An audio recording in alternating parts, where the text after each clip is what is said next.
Good Sunday morning. I'm News Center Maine's Don Kerrigan here with this week's edition of Political Brew.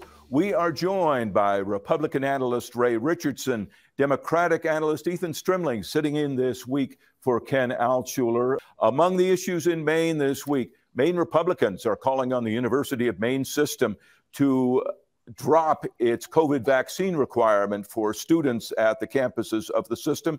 Ray, we'll start with you. Is this something, this actually follows a similar action already taken by the community college system.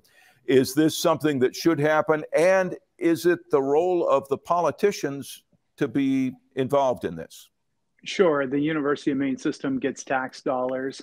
I absolutely believe this should be repealed, just as the community college system did. On August 5th of 2021, Dr. Anthony Fauci came out and said that the difference between an unvaccinated person and a vaccinated person is the length of time someone might be sick. He said very clearly that a person who is infected with coronavirus has the same viral load in their nose, vaccinated or unvaccinated. What he said was, this means you could spread it with equal, it doesn't matter whether you're vaccinated or not, you're going to spread it. And it doesn't keep you from getting it. I think a much more practical thing to do, and I wish Governor Mills had done this, was to do testing. We want to keep sick people out of schools, out of hospitals, out of wherever. I think the vaccine mandate is wrong, morally wrong, and I think it's been proven not to be effective. All right. Ethan, your take on this. Wow, that's remarkable. But it is good to hear Republicans saying that if a business or any entity is receiving public funding, then politicians should have free rein to tell them what to do. But it is somewhat hypocritical. Look, the University of Maine system knows what's best for their students. They should be doing what is best for their students. And they are, you know, I went to the University of Maine. You're living in dorms. It's very close quarters. Vaccines have been effective across the country in slowing the spread of this disease and, most importantly, in preventing people from dying. So I commend the University of Maine for sticking with their policy. You know, the community colleges, I wish they had kept their policy in place. But remember, they are commuter schools, so there's much less interaction there. But the more people we can get vaccinated in this country, the sooner we're going to move through this pandemic. All right. Difference of opinion on that. Maybe not surprising. Other issues the legislature's looking at, they haven't necessarily taken all these up yet, looking at dramatically increasing the fines for distracted driving, going up to as high as $500 for the first offense, $1,000 for the second offense. And they're also looking at making it a law that drivers have to clear snow and ice off the roof of their vehicles within 48 hours after a storm. Put both of those together. Ethan, do you support both of those? Do you think this are steps the legislature ought to be taking? Well, they're very different issues. Let's be clear first. The first one, you know, this is a law that we just put into place, the legislature on distracted driving. It's just starting to be implemented. Way too soon to be jacking up fines like this, and probably never really should, because when you put fines like this in place, it really just hurts working families in the state. Tough on crime, you know, war on crime stuff that started with, you know, Nixon to Reagan and even Clinton. It's really failed at every level, and this should not be what the legislature does. In terms of on the vehicles, you know, what we're talking about at this point is something where people have 48 hours. We have seen a number of accidents. Creating a law to try to guide unfortunate behavior by some people in Maine is not necessarily a bad idea, but having huge fines that hurt working families, that is a bad idea. Okay. Ray, I know that you're not a big fan of a lot of laws. What do you think of these ideas? Well, believe it or not, Ethan and I are going to agree on this one. Let's go to the distracted driving. You know, no one wants someone to be driving distracted, just as no one wants anyone to be driving drunk.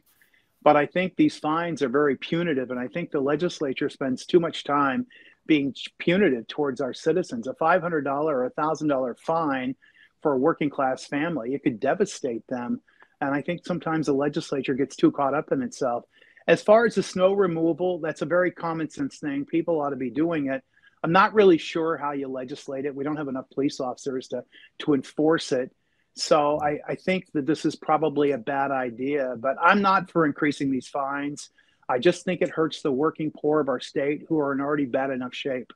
Yeah. Speaking of money, In the city of Portland, some landlords are pushing to repeal the rent cap that exists. And Ethan, I know you're an activist on this issue, so we know for sure where you'll come down, but we'll give you a chance to speak on it anyway. Go ahead.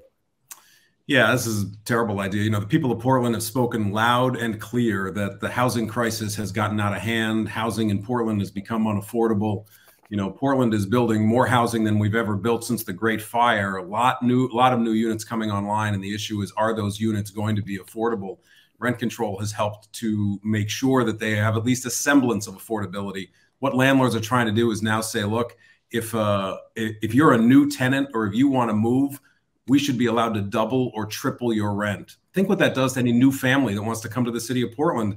They're coming in, the rent may be at a certain level. They want a new apartment. It could be twice as high as that. Or if you're a tenant now and you need to move to another apartment across the city for whatever reason, your rent could then be doubled or tripled. Just a terrible idea on behalf of the landlords, and I expect it will be defeated soundly when it goes to the ballot in June. Ray, what's your take on this? As you may imagine, I disagree with my friend Ethan on this issue. Costs are going up through inflation, taxes go up. And then the next thing you know, when a landlord doesn't have the money to keep the building in good shape, the inspector comes around and they want to fine him for this violation or that violation. Look, we need more housing. I think Ethan and I definitely agree on that. We talk a lot about that issue on my show. How do we create more housing here? So you know how economics works. If you've got a great demand, then you've got to create more supply to bring the price down. I don't like artificial price controls, and that's what rent control is. Move on to a topic that's bridging us to what's happening in Congress. There's talks going on involving Senator Angus King that are looking at the possibility of raising the age of Social Security to be eligible for it, perhaps as far as 70 years old from the present 66 or 67, depending upon how old you are at the moment. No surprise, a lot of people aren't happy about this, Ray. Well, I think, look, the CBO, the Congressional Budget Office, which is a nonpartisan entity, came out last week and said that Social Security will go insolvent in 2033. That's 10 years from now. We know that there are problems here, but like everything, the devil is in the details. If you want to raise the age of to 70 for someone in their 60s, you're going to get a fight, or even in their 50s. We have a brilliant young woman, Sophia Pride, who is a sophomore in high school, who joins us every Tuesday, and we were talking about this with her. If you were to tell her that the age of retirement at Social Security is 70, well, that's not going to impact her, because whatever it is, it is. And I think we got to have robust conversations, from maybe removing the cap or raising the cap on wages to looking at how benefits are distributed. Social Security is in a mess. People are depending on it. Whether I agree with the program or not, people are depending on it, and they deserve to know that the money they've invested will be there when they need it. Yep. Ethan. Yeah, look, I mean, the only good thing about raising the retirement age to 70 is that maybe, Don, you won't retire. You know, we can keep you on the air for a few more years because we need you in this state. I've already blown by that mark. So, look, this is a terrible idea, and I'm very disappointed that Senator King is working on this. Susan Collins even opposes it. Count me in the same camp with Susan Collins. How often do you get to say that? Social Security is not a best. They've been predicting the end of Social Security for decades. I worked in Congress in 1995, and they were predicting the end of Social Security. And of course, it's very strong. It's very effective. The only problems with Social Security is benefits need to be increased. People cannot live on the amount of money. I have an uncle. He gets just under $900 a month that he is supposed to live on with that. That is simply not enough. And, you know, the wealthiest in our country pay the smallest percent into Social Security. They should be paying more. So if we want to, if solvency really is a concern, simply raise the cap on Social Security, raise taxes on our wealthiest, increase the benefits for everybody else, and this thing will be solvent for another 100 years without even blinking.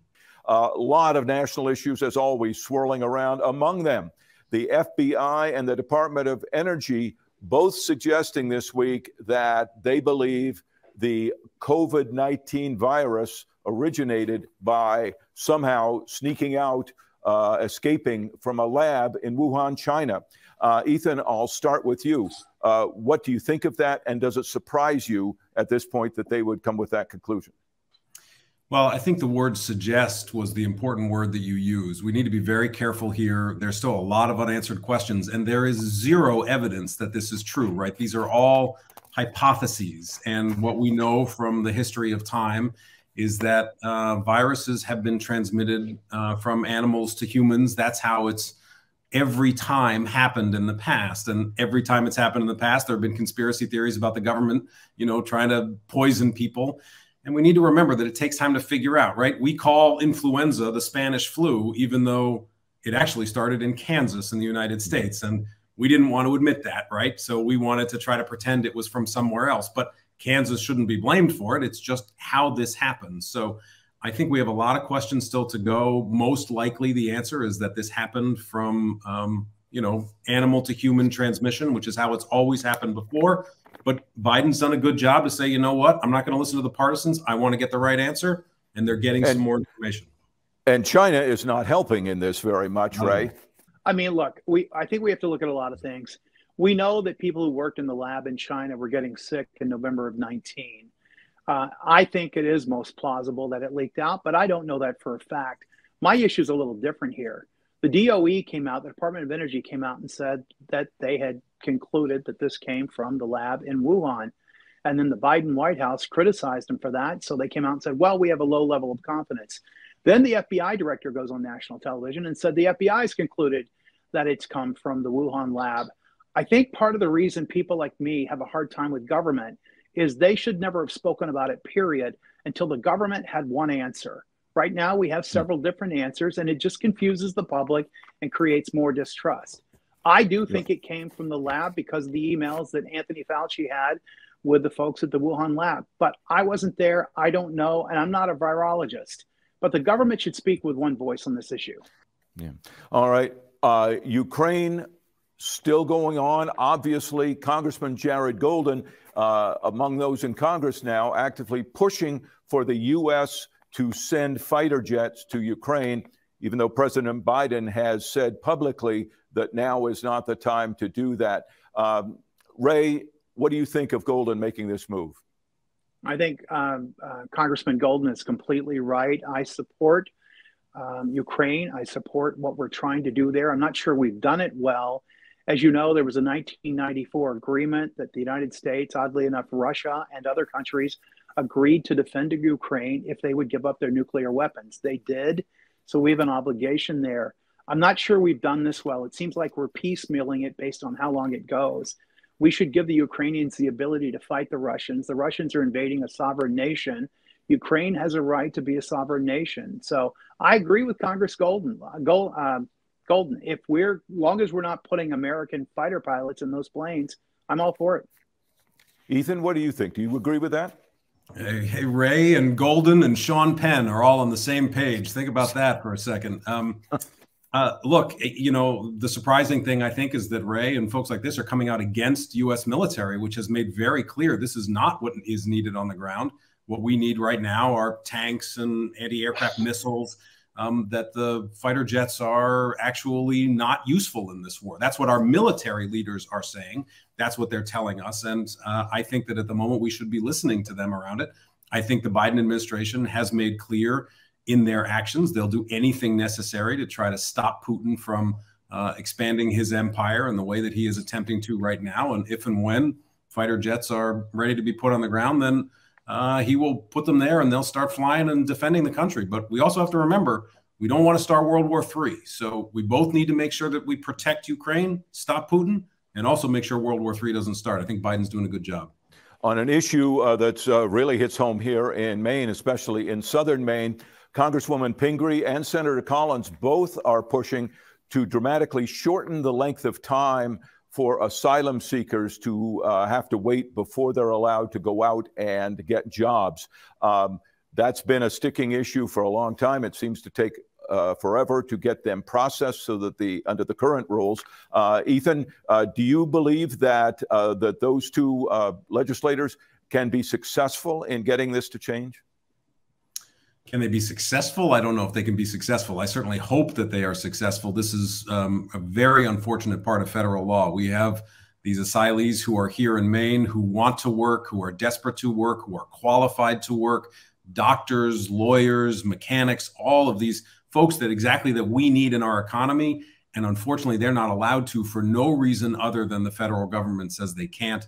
this should be shortened down. They should be allowed to work from day one, as far as I'm concerned. So I hope they are successful. Ray, is this an area of agreement between the two of you? Absolutely. As often happens with Ken and I agree with Ethan on this. I have talked about this, written about this. I've written to the congressional delegation. I've talked to the congressional delegation. This is absurd. These asylum seekers come to this country fleeing oppression, yearning to breathe free and live their American dream. And we let them do whatever they want to do. They live in the hotels, they go shopping, they go out to restaurants, they do whatever, but we don't let them work. It's absurd. And whether it's day 1 or day 30, either one, no later than day 30, these folks should be able to work. Okay, winners and losers of the week. Ethan, we'll start with you. My winner of the week, and I want to make sure I get his name right, was Brad Richard. He's the guy, he's the game warden that found Kimberly and Angela in the woods, the 2 women that disappeared last week. Look, our public servants do such a good job. They're dealing with this huge snowstorm we're getting this weekend. So my winners of the week are our public servants, and in particular that game warden who went off trail and found them. My loser of the week, Fox News. You know, as this Dominion lawsuit gets out there, it's becoming clearer and clearer. Fox News deliberately lied. I'm sure that if there were other trials to the same effect, we'd learn more about it. It's really unfortunate that there is a network like that out there who fed the insurrection and was just doing it for money. All right. And Ray, I know you don't do losers, but at least you're winner of the week. Right. I just want to be clear with what Ethan said. It was a couple of personalities. It was not the station as a whole. I'm a Fox News affiliate. It was Rupert Murdoch. Some of the big personalities, Sean Hannity, Laura Ingraham, that's who did this. My winners are the people of Maine. On Friday, we experienced one of the most beautiful days God has given us. On Saturday, we had a monstrous snowstorm. How many places in the world do you get to live in a place like this in Maine? And so I think the people of Maine are the great winners here. Are you saying that snowstorms are not beautiful, Ray? I love them. Absolutely love them. Just a different kind of beauty. Rainy days and Mondays. All right. Thank you both very much. Thank you for joining us. We will be back next week with Political Brew, and News Center Maine continues right after this.